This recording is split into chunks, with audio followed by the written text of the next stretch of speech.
বছরের শুরুতে নতুন পাট শাক চলে এসেছে আমার কাছে। এই যে দেখুন আমি রান্না করতেছি। আর একটা মজার জিনিস আপনাদেরকে দেখাই, আমি গরমের ভিতরে রান্না করতেছি কষ্ট করে। আর এই যে উনি এসির ভিতরে বসে আরামে খেলা করতেছে। এটা হইল? এটা হইল? আমি তো গরমে রান্না করতেছি আর তুমি এই রুমে এসে এসির ভিতরে আরামে হাওয়া খাইতেছো। ইভেন আয়সাও অন্য রুমে শুয়ে আছে, তুমি একা এসির রুমে।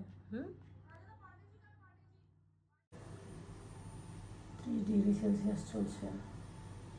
আচ্ছা, এবার বলি, এই যে 30°C দেখলেন, এতেই আমাদের অবস্থা কাহিল হয়ে যায়। এত গরম লাগে আমাদের ইউরোপের মানুষদের। কেন জানেন? কারণ ইউরোপে যারা থাকে তারা 7 থেকে 8 মাস পর্যন্ত ঠান্ডাই পায়। ঠিক আছে, ঠান্ডা থাকে, কুল থাকে, তখন এত গরম থাকে না।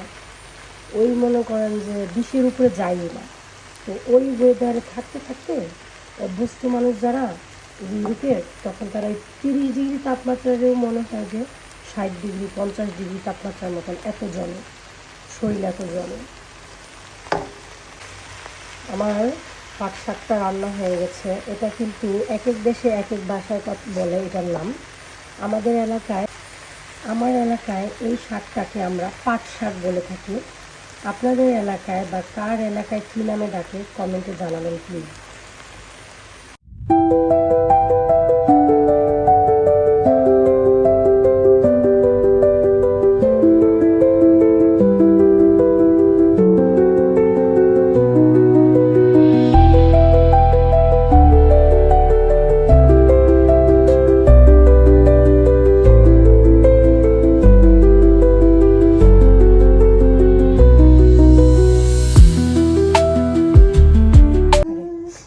আচ্ছা, এই যে আমি এখানে এই অরেঞ্জ নিয়েছি, স্প্রেমোদা, আরাঞ্চা স্প্রেমোদা নিয়েছি।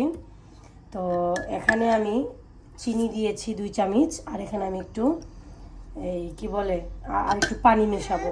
ফার্স্ট টাইম আমি ট্রাই করতেছি। আপনাদের সঙ্গে একটা মজার জিনিস শেয়ার করি। আমার বাসায় কিন্তু এই যে এই ধরনের কাঠি ছিল না।